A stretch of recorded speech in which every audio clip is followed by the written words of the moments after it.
Retired IPS అధికారి AB వెంకటేశ్వరరావుకు AP ప్రభుత్వం నుంచి రిలీఫ్ వచ్చింది. ఆయనపై గత ప్రభుత్వం తీసుకున్న చర్యలన్నింటినీ ఉపసంహరించుకున్నారు. ఏబీవీపై గత ప్రభుత్వంలో పెట్టిన కేసులు, మోపిన అభియోగాలన్నింటినీ హైకోర్టు కొట్టివేసింది. అసలు జరగని కొనుగోలులో అవినీతి అంటూ ఆయనపై కేసులు పెట్టి తప్పుడు ప్రచారాలు చేశారు. అప్పటి సిపిఆర్ఓ శ్రీహరి మీడియాకు తప్పుడు ప్రచారం చేసి దేశద్రోహం ఆరోపణలు కూడా చేయించారు. అప్పటి ప్రభుత్వం కేసులు పెట్టడమే కాదు, విచారణ కమిటీలను కూడా నియమించారు. ఎన్ని చేసినా కూడా కోర్టులో అసలు ప్రూవ్ చేయలేకపోయారు. చివరికి 4 ఏళ్లకు పైగా సస్పెన్షన్లో ఉంచి కోర్టు ఉత్తర్వులతో చివరి రోజు పోస్టింగ్ ఇచ్చి రిటైర్ అయ్యేలా చేశారు. ప్రభుత్వం మారిన తర్వాత ఏడాది వరకు ఆయనపై పెట్టిన ఫిర్యాదులు, అభియోగాలను ఉపసంహరించుకోలేదు. కోర్టులో ఉన్నందున ప్రభుత్వం వేచి చూసింది.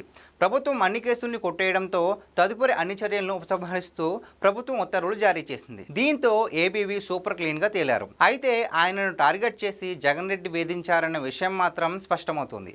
ఏబీవీకి 4.5 ఏళ్లకు పైగా జీతభత్యాలు కూడా అందకుండా కక్ష సాధించారు. కోర్టులు ఆదేశించినా ఇవ్వలేదు.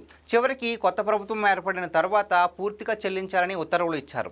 తదుపరి చర్యలు పూర్తిగా ఉపసంహరించుకున్నందున ఇప్పుడు ఆయనకు తన జీతభత్యాలు అందుకునే అవకాశం ఉంది. మొత్తంగా జగన్ రెడ్డి ఓ సీనియర్ ఐపీఎస్ కెరీర్తో ఆడుకున్నారన్న విషయం నిరూపితమైంది. అయినా ఆయనపైన కానీ, ఆయన కుట్రలు అమలు చేసిన అధికారులపై కానీ, తప్పుడు కేసులు పెట్టిన వారు, తప్పుడు ప్రచారాలు చేసిన వారిపై కానీ ఎలాంటి చర్యలు తీసుకునే ఛాన్స్ అయితే లేకపోయింది.